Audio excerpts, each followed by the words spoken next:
Every year, millions of people make the same mistake. They believe time will improve their lives. They wait for luck, for a break, for someone to notice their potential. But here's the truth. The world's most successful men and women already know time doesn't change you. You change you. The person who fails to measure their own growth is already planning their failure.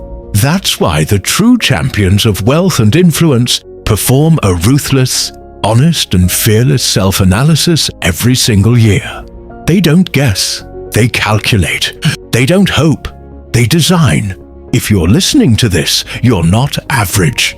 You're not the kind who floats through life, waiting for opportunities to knock. No, you're the one who builds the door, installs the bell, and makes sure the world hears it ring. But if you've been stuck, frustrated, or unsure of your next big leap, it's likely because no one ever handed you the single most powerful tool of transformation, annual self-analysis. And not just any review, an elite, no excuse, clear-eyed review of your own personal service to the world. Let me ask you right now, what did you really achieve last year? Not what you intended, not what you dreamed of, but what you actually delivered. Did you increase your value to others? Did you learn anything that made you more useful, more relevant, more profitable? Or did you float in the same place, hoping for change that never arrived? Let me say something that most will never dare to tell you. Your income is a direct reflection of your service. If you are underpaid, it's not because the world is unfair. It's because your value, your perceived value, is not where it needs to be. That's not an insult. That's an invitation. Because if income can be measured, it can be increased. If value can be identified, it can be expanded. But only if you first take a mirror to your own life. Start with this truth. The market pays for results, not for effort. You may have worked hard. You may have burned midnight oil. But did you deliver results? Did you help someone save time, make money, solve a problem, or escape pain? That's what the marketplace rewards. This is the core of personal service marketing, making yourself so useful that people will line up to pay you. Now listen closely, because this is where the great divide happens. Most people never perform a self-analysis because they are terrified of the truth. They're afraid of discovering how much time they wasted, how many excuses they made, and how often they betrayed their own dreams. But winners, real winners, crave truth like oxygen. They don't fear feedback. They chase it. They measure their weaknesses because they want to turn them into weapons. They ask questions like, did I meet my goals? Was I dependable in every commitment I made? Did I waste time on people or habits that didn't grow me? Did I speak confidently, act boldly, and lead others with clarity? Did I make excuses or did I execute? Answer those questions honestly, and your future will unfold in a way most people can only dream of. Lie to yourself and nothing will change. You will carry the same old story into another year. And nothing is more dangerous than an old story pretending to be new. Here's what the ultra-successful know. They are always marketing themselves. Always. Whether in a job, a business, a brand, or a relationship, they know they are being watched, judged, and selected based on the value they offer. Every conversation is a pitch. Every action is a signature. Every problem they solve becomes a deposit into their reputation bank. This is why personal service marketing is not just about having a product or service. It's about becoming the product. Your reliability, your initiative, your creativity, your leadership. These are what people buy into long before they hand you $1. So when you look back over the past year, ask yourself, was I buyable? Was I remarkable? Was I indispensable? If the answer is no, or if you hesitate even for a moment, then good. You've just found the crack in your foundation, and now you can fix it. Because nothing changes until you acknowledge what's broken. The self-analysis is your blueprint. It tells you what to upgrade, what to eliminate, and what to scale. And here's where it gets exciting. Because once you begin to operate with precision, everything changes. You stop waiting for recognition, you create it. You stop needing motivation, you operate from mission. You stop competing, you become the competition. Imagine walking into every room, knowing your worth. Imagine sending proposals, emails, offers, with the full conviction that what you bring is exactly what they need. Imagine no longer selling yourself short, because you have proof, real, measurable proof, that your service to others is extraordinary. Now stop imagining, start building. This is your moment to get serious, to sit down, write the truth, and design the future. Not with fluff, not with fantasies, but with facts.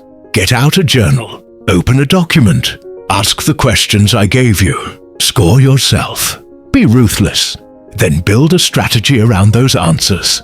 And don't you dare say it's too late. I don't care if you're 18 or 80. As long as you are breathing, you are branding. The question is, what brand are you becoming? Success is not owned. It is rented, and the rent is due every day. That rent is paid with discipline, honesty, and service. If you pay it, you move forward. If you don't, you repeat the past. So choose today. Choose reflection over excuses. Choose accountability over blame. Choose mastery over mediocrity. Because once you take responsibility for your own transformation, you become unstoppable. Now go. The rest of the world is sleeping. You're building an empire. Have you ever stopped to think that the very service you render each day, whether you're paid for it or not, is either pushing you toward fortune or holding you back in quiet failure? Most people don't. They move through the year on autopilot, trading hours for dollars, without a moment of pause to ask themselves, am I moving forward, standing still, or slipping backward? But I'm here to remind you that life never stands still. It's a river with only two directions, forward or down. And if you're not paddling with intention, you're drifting toward defeat. Now let me challenge you with this. What if your entire future wealth, your influence, your satisfaction in life, depended on one habit, a habit so simple most ignore it? That habit is annual self-analysis, not the casual glance in the mirror, not the polite list of resolutions. I mean a ruthless, honest, penetrating audit of yourself. Think of it as your personal board, meeting where you're both the CEO and the only employee, and your future depends on the report card you give yourself. Begin by asking, did I hit the goal I set this year? If you didn't have a goal, that's the first red flag. Without a target, even the most skillful archer will miss. But if you had one, did you reach it? And if not, why? What blocked your way? Were you lazy? Were you afraid? Did you delay action waiting for the perfect time that never arrived? Let's go deeper. What was the quality of your service? Did you give your best, or just the bare minimum? The world doesn't pay for average. It rewards excellence, persistence, and initiative. Was your work the kind people remember? Did your attitude radiate energy, or did you drain the room like a dying battery? And let's not sugarcoat it. Have you allowed procrastination to become your daily diet? Every minute delayed is a moment stolen from your dream. You may think 5 minutes doesn't matter, but 5 minutes multiplied by 365 is 1,125 minutes, or over 30 hours. That's nearly a full work week every year, gone to the graveyard of hesitation. Now listen closely. The greatest wealth you'll ever build isn't in your bank account. It's in your character. Ask yourself, have I improved my personality? Do others feel energized in my presence? Or do they retreat? Do people trust me, respect me, want to work with me? If not, don't blame them. That reflection is yours to own. How persistent were you in your plans? Did you see them through to the finish line, or abandon them when the first storm hit? The marketplace doesn't reward starters, it rewards finishers. And leadership is not about titles, it's about responsibility. Did you make clear decisions promptly, or were you tossed like a leaf in the wind of doubt? You must also face the fears that secretly control your behavior. The fear of poverty, criticism, ill health, loss of love, old age, and death. These 6 invisible enemies have destroyed more dreams than failure itself. Were any of these fears running your year like a puppet master? If yes, it's time to cut the strings. How cautious were you? Over-caution leads to missed opportunities. Under-caution leads to reckless losses. Wisdom lies in balance. Did you make decisions based on facts and analysis, or on assumptions and gossip? What about your relationships at work? Were they cooperative or toxic?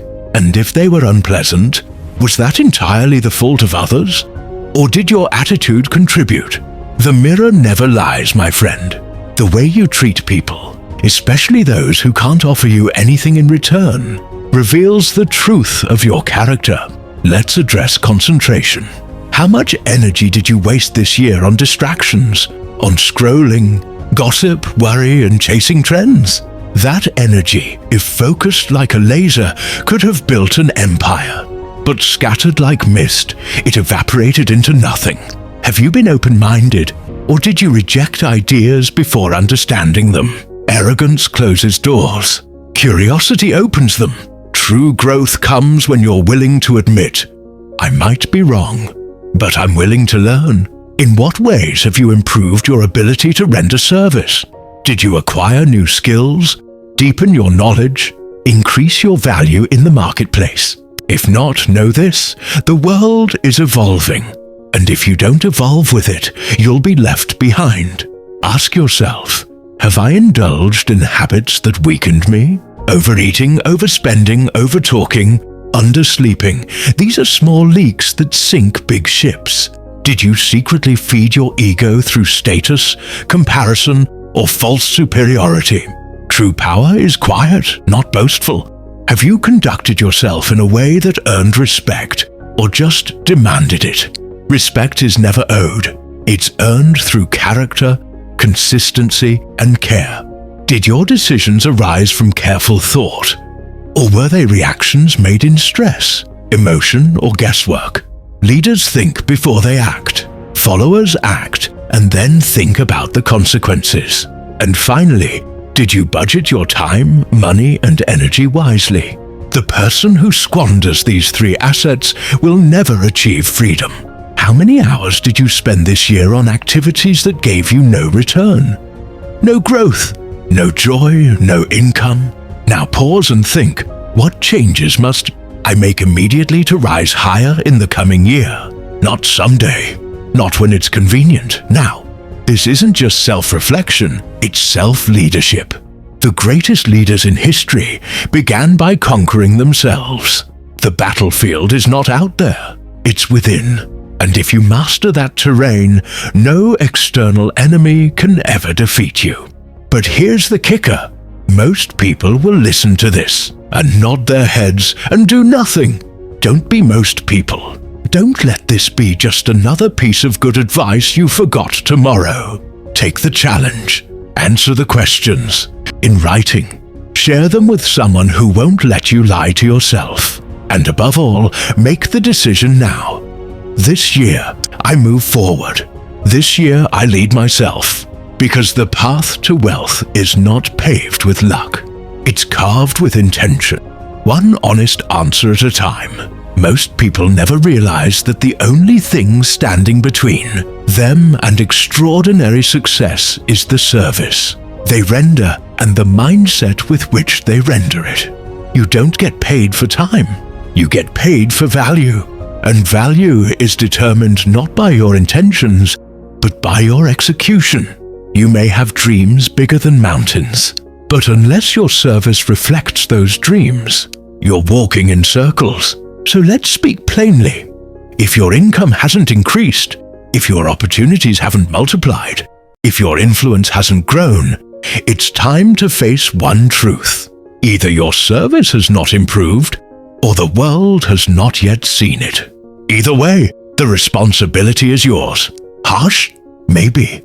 But freedom begins where excuses end. The marketplace doesn't ask who you are. It asks what you bring. What problem can you solve? What burden can you lift? What solution can you offer that others cannot? Until you answer that question with confidence, you'll remain where you are, underpaid, underestimated, and underutilized. Let me ask you something vital. Have you designed your life like a product? Because whether you know it or not, you are a brand. Your name carries a reputation. Your presence carries energy. And every day you either add to your value or subtract from it. Start thinking like a marketer. What makes you rare? What is your unique ability that, when developed, would make you impossible to ignore? Most people drift through life like unbranded products. Generic, replaceable, forgettable. But you were born unique, and you must craft your identity until it becomes magnetic. That's why personal branding isn't vanity, it's clarity. It's your way of saying to the world, here's who I am, here's what I stand for, here's the difference I make. You don't need 1 million followers to start. You need one powerful message and the courage to say it. Remember this: the greatest fortunes were built by people who solved one problem so well, so consistently, that the world lined up to pay them. Don't try to be everything to everyone. Master one thing so thoroughly that even your competitors refer you. So ask yourself, what am I mastering? What am I becoming the best at? If you can't answer that clearly, then you're not building a fortune. You're just getting by. And there is no wealth in survival, only stress. Examine the quality of your relationships. Who are you learning from? Who are you surrounded by? If you're the smartest person in your circle, you're in the wrong circle. Proximity is power. Your environment either builds your belief or destroys it. Choose wisely. Have you created a system to market your service? Or are you hoping people notice you? Hope is not a strategy. In today's world, you must think like a CEO. No business succeeds by being invisible. Are you publishing your thoughts, sharing your knowledge, offering solutions in public? You might be the best-kept secret in your industry, but secrets don't get paid. Visibility is as important as ability. If no one knows what you offer, you're invisible. And invisible people don't earn influence, impact, or income. That's why self-promotion, when done with integrity, is not arrogance, it's service. You're helping those who need your solution find you. And in doing so, you rise. Now let's talk about discipline. Success isn't one big move. It's 1,000 small choices made when no one's watching. Did you wake up early? Did you plan your day? Did you keep your promises to yourself? Every time you said, I'll do it later, you handed your future to a weaker version of yourself. Discipline is the bridge between desire and achievement. Without it, dreams rot into regret. With it, even impossible goals become inevitable. Take a hard look at how you're using technology. Is it a tool or a trap? Are you using it to build your brand, learn skills, connect with leaders? Or are you stuck in the loop of scrolling, comparing, consuming, forgetting? You can't build an empire with a distracted mind. Reclaim your focus. Guard your attention like it's gold, because it is. Every minute you waste is a minute your competitors invest. And when the opportunity shows up, they'll be ready, will you? Another critical question. Are you selling your time or scaling your value? If your income is tied to hours, you're stuck. But if your value is packaged into products, services, systems, then your income is limitless. Begin today to build something that works when you're not working. And remember this, people pay more for clarity than complexity. If you make things easier, simpler, faster, you'll always be in demand. Simplicity is not weakness, it's mastery. So what must you do right now? Decide who you will become in the next 12 months. Write it down, make it vivid, attach it to something emotional. And then, reverse engineer the actions that version of you would take every single day. Would they waste time complaining? Would they wait for permission? Would they quit after the first rejection? No. They would act consistently, relentlessly, with faith and focus. So stop asking if you're good enough. That question is irrelevant. Ask instead, am I improving daily? Because success is not reserved for the talented, it's earned by the committed. When you market your personal service intentionally, when you improve it strategically, and when you deliver it with excellence, you become unstoppable. Not overnight, but inevitably. You won't just build wealth, you'll build a name that outlives you. And in the end, that's the real legacy. Not what you owned, but who you became.